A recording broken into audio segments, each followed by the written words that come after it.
Hôtel pas tous, bien-aimés frères et sœurs, la CEDEAO lève les sanctions contre le Niger. Aïe, aïe, aïe, c'est incroyable.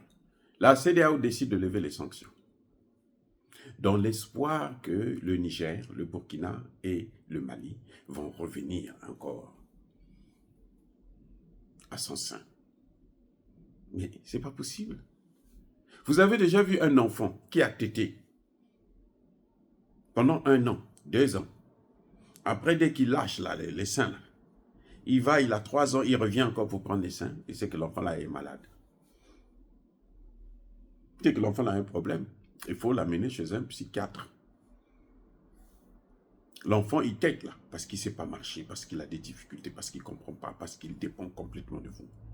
Dès qu'il sait maintenant manger lui-même, là, il ne va plus revenir sur les seins de sa mère. La CEDEAO pense que les 3 États là, ce sont des gamins. Oui, c'est-à-dire que la CEDEAO, jusque-là, ils n'ont pas compris, comme le président Tchani l'a dévoilé il n'y a pas longtemps, en disant que, mais écoutez, ce sont des militaires qui ont créé la CEDEAO. Ils étaient 6, tous des putschistes, comme ils aiment le dire. Je reprends les termes du président Traoré. Tous des putschistes. Ce sont 6 putschistes qui ont créé cette belle institution que les Français et l'ONU, et plutôt l'OTAN, ont, comment on appelle, kidnappé, pris en otage. La CEDEAO, là. Le président, le général Gaume, bon, le vieux, bon, je ne sais pas ce qui s'est passé, je ne sais pas qu'est-ce qu'on lui a donné pour qu'il puisse s'intéresser à ça, mais il devrait comprendre que c'est fini. S'il n'a pas compris ça, malheureusement, il va mourir avec le chagrin. Parce qu'il est fatigué, il faut qu'on le laisse prendre sa retraite tranquille. Il n'a qu'à continuer avec sa retraite. Les pays là ne reviendront plus. Ils n'avaient même plus besoin de lever les sanctions parce qu'ils ont déjà trouvé des moyens pour contourner cela. Ah, attendez, je reprends. Le Niger a déjà trouvé des moyens pour contourner cela. Et oui, c'est d'ailleurs l'objet de la guerre entre le Bénin et le Togo actuellement. Les 2 pays, ça chauffe maintenant. Eh oui, ils ont déjà trouvé des moyens. Le Niger aujourd'hui a même un accès vers la Libye. Oui. Que les Russes ont créé pour elle. Le Niger a encore un secteur qui n'a pas encore exploité, c'est vers le Cameroun. Donc le Nigeria a perdu, c'est fini.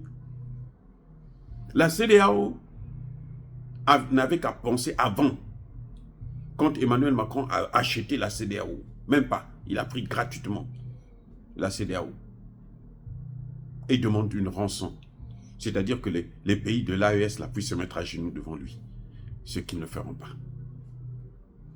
La CEDEAO, au lieu de faire une déclaration pour dire que nous sortons de cette histoire-là, la France ne va plus financer, les États-Unis ne vont plus financer notre institution, pour garantir au moins, peut-être que ça pouvait faire réfléchir les autres qui sont prêts à sortir, même si eux là, ils ne reviennent pas, mais les autres qui veulent aussi fuir là, ça devrait les calmer. C'est-à-dire prendre la décision de ne plus dépendre de la France. Ça veut dire 2 choses. 1, ce n'est plus la France ne doit plus financer l'institution. 2, quand ils ont leur réunion, on ne doit plus voir les Européens. Qu'est-ce qu'ils viennent faire? Est-ce que les membres de la CEDEAO, le président de la commission de la CEDEAO, va assister aux réunions de Ursula von der Leyen? Mais attendez, il y a un problème avec nous. Et la particularité de l'AES, c'est quoi? C'est de dire que nous, là, notre institution là, ne sera financée ni par la Banque mondiale, ni par le FMI, ni par les États-Unis, ni par la France, ni par l'Union européenne, ni par l'Angleterre, ni par le Canada, le Japon, et qui que ce soit. C'est nous qui allons financer. Voilà. Donc la CEDEAO sait qu'eux, ils ne veulent pas l'ingérence étrangère. Qu'est-ce que la CEDEAO dit concernant les ingérences étrangères? Rien. La CEDEAO, quoi qu'elle a à faire à des enfants, à qui elle va donner le bonbon, quand ils vont voir que c'est sucré, ils vont les suivre. Non. Non. Ça, ce n'est pas des enfants, ce sont des gens majeurs. C'est les gens qui ont un cerveau, qui réfléchissent. Parce que pour arriver là où ils en sont, là, c'est grave, c'est pas facile. Que la CEDEAO laisse Emmanuel Macron pleurer la perte du Sahel, seul, pour éviter la déflagration totale. Vous avez vu comment l'ex-URSS est disloqué? C'est ce qui arrivera à la CEDEAO et ça va contaminer l'Union africaine.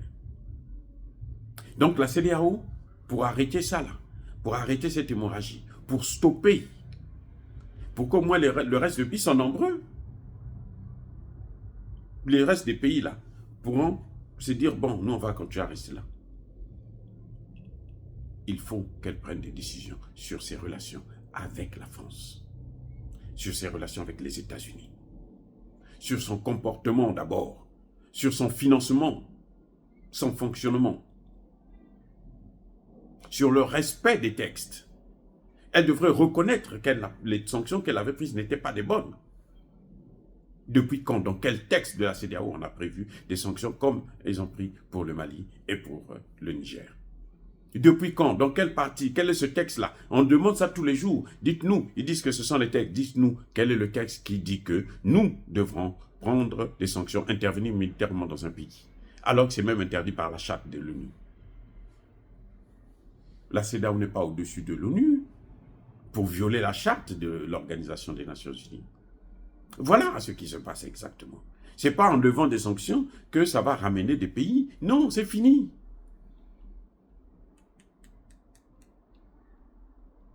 Et la CEDEAO tente de rejeter, elle dit, nous allons rejeter leur demande. Nous allons faire venir les opposants de ces pays-là pour venir siéger. Ok? Faites-les venir. On va voir si quand ils vont venir siéger là-bas, ils vont revenir dans ces pays, au Niger, au Burkina Faso et au Mali, et puis ils vont continuer à faire la politique de la France. On va voir. Faites-le. Nous sommes contents, c'est ça que nous voulons. Comme ça, au moins, on connaîtra quels sont les opposants de l'AES. Comme ça, le public va les connaître. On va voir, ils vont aller siéger là-bas. On va voir quel est l'avion qu'ils vont prendre, qu'ils vont venir. Ils vont atterrir à Bamako, à Niamey ou à Ouagadougou. On va voir si le peuple ne sortira pas pour venir les attendre, leur demander des comptes. On va voir. Faites-le. Ils disent non, nous allons inviter maintenant les opposants. Ils viendront siéger à la place de ces pays. Ok, très bien. Faites-le et on va voir. Ce serait, mais alors c'est la meilleure idée. Vraiment, bravo, CEDEAO, bravo. Vous savez, quand des nullards se retrouvent, vous pouvez faire ce que vous voulez.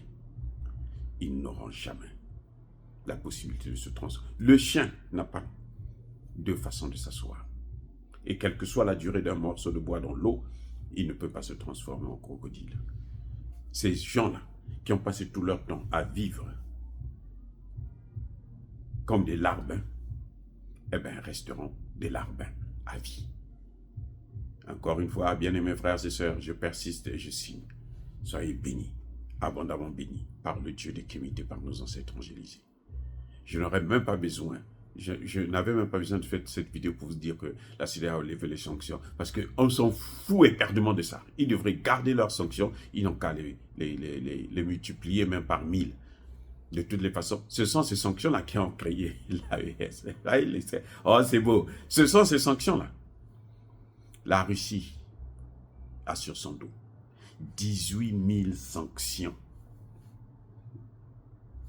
Elle est passée de la 11e puissance du monde à la 5e puissance du monde en seulement 2 ans.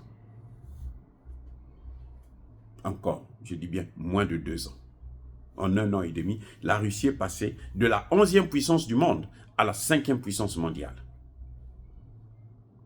Et elle ne s'arrêtera pas là, et elle ne s'arrête pas là, elle est en train de progresser. Encore une fois de plus, les amis, soyez bénis, abondamment bénis par le Dieu de Kémite et par nos ancêtres angélisés. Vive l'Afrique éternelle, j'ai dit et j'assume.